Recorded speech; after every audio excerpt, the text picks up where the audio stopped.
Hello fun people, I'm Isaac Carlson and I'm focused on spreading magic by discussing Disney, DreamWorks, and animation, and today I want to understand why Shrek has a Scottish accent. In a land that is filled with fairy tale creatures, knights, and noble kingdoms, why was this ogre's voice created to be so much different from the rest of the characters and all other ogres? And of course, if you would like to join this community of wonderful animation lovers, then consider subscribing. I'm an ogre! You know, grab your torch and pitchforks! Now, there's two types of answers to any question that arises in a movie. The in-universe canonical answer, which is typically what I talk about, and the behind-the-scenes production thought process. And I think for Shrek's Scottish accent, both answers are compelling in their own way. To understand where this Scottish accent came from, though, I think the best place to start is at the very beginning of the production of Shrek, because those early decisions would eventually lead to massive changes in the creation of this film years later. When the co-founder of DreamWorks Pictures, director Steven Spielberg, purchased the rights to William Steig's Shrek by 1996, DreamWorks had hired popular Saturday Night Live comedian Chris Farley to do the voice of the Green Ogre. The entire film was originally built around Chris Farley's comedy and style. Everything depended on him to make the film come to life because the purpose was to showcase the story of Shrek with Farley at the center. I want you to shut up. See? No problem. You're just displacing your anger. Believe me, it's properly placed. You're really mad at whoever did this to you. No one did anything to me. Yes. Someone hurt you so bad. Someone hurt you many years ago. Leave my parents out of this! So when he died suddenly in December of 1997, with 80 to 90% of his lines recorded, the movie fell apart. There hadn't been any animation completed at that point, but all of the development that had been poured into the film was scrapped, including all storyboards and recording sessions, which cost around $34 million, but paled in comparison to the loss of Chris Farley. While many looked back on Farley's vocal performance as something that was extraordinary, director Andrew Adamson explained that they had to re-find the movie without Chris, and they came to realize that they had been creating a film that was too conservative and traditional. That kind of seems wild now, knowing how even today Shrek feels fresh and special, but at the time they were creating something that wasn't breaking away from the mold as much as they wanted. It seemed that they had come to realize that they had developed a film that didn't stand out beyond having a fantastic comedian voicing the main character. So when Mike Myers came onto the project to voice Shrek in August of 1998, he insisted on a complete script rewrite to leave no trace of Farley's version of Shrek. Myers and the rest of the team creating Shrek then decided that they would rebuild this film again so that it could be something that felt authentic, new, and inventive. This wasn't to destroy Chris Farley's legacy, but allow him to be able to forge a path for himself. They didn't want to cling onto the original idea of Shrek that couldn't be completed, and wanted Myers to be able to thrive as this ogre. Mike Myers was described by Jeffrey Katzenberg, a co-founder of DreamWorks and the producer of the film, as being unbelievably dedicated, hardworking, creative, and collaborative.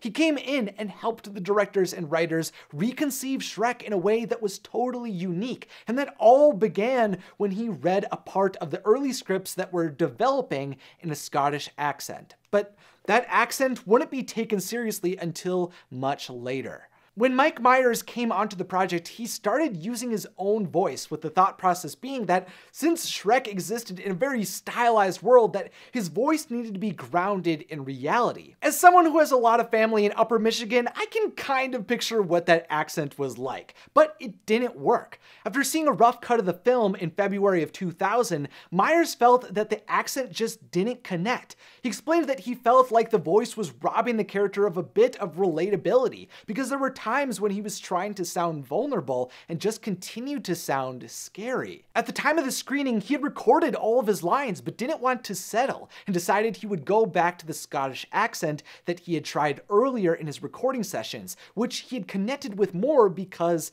of his mother. You see, Mike's mother was an actress who often altered storybook stories when she told them to her son to turn them into well-told, silly, and fun fairy tales that stuck with him for years into the future. She would act out all of the parts and use this type of Scottish accent when she told them, which Mike himself as an adult had proven capable of executing from the films So I Married an Axe Murderer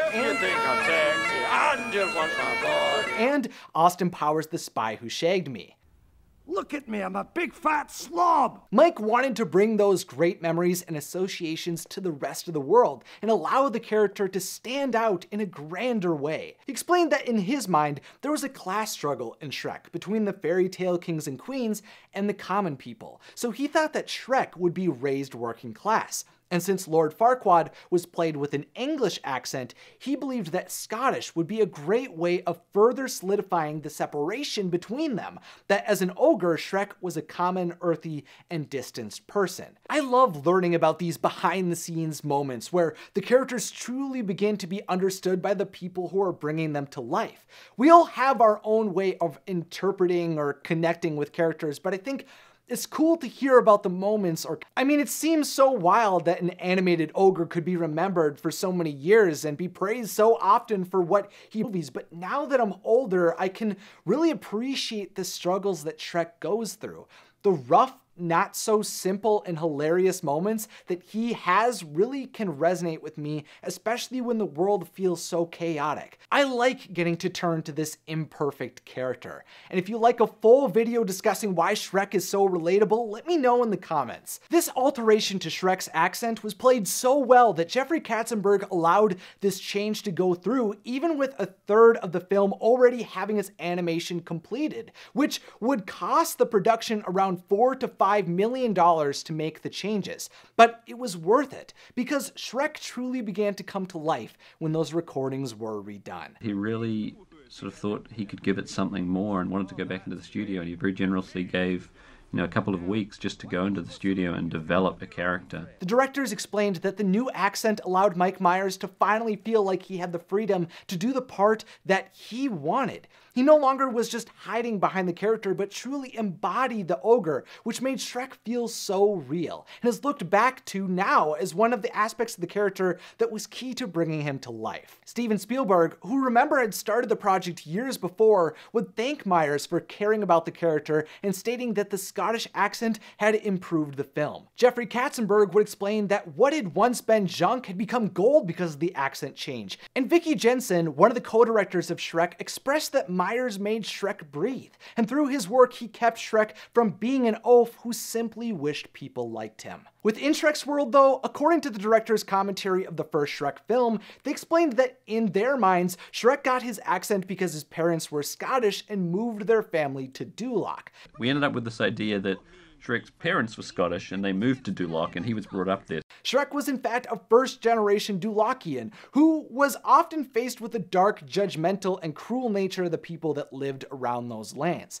He wasn't just different because he was an ogre with very few of his kind near him, but he was also from a family who came from a very distant kingdom. That's why when Shrek meets other ogres in Shrek Forever After, none of them have his accent either, especially once his parents forced him to leave their home at the age of 7 in Shrek the Musical. Oof, so tragic of backstory. He was completely alone. The production and the in-universe answers complement each other. The accent made Shrek a more compelling character, who could more easily be identified as an outsider. But let me know down below what your thoughts and theories are about Shrek's accent and who his parents are. Also make sure to subscribe and click the beautiful bell, and then click on another magical video in the description or on the screen. I gotta tell you, this is like the third time I'm recording this. It didn't upload on time or anything, but I'm glad that it's coming together. Thank you so much for watching. Thank you to all my patrons, and have a magical day.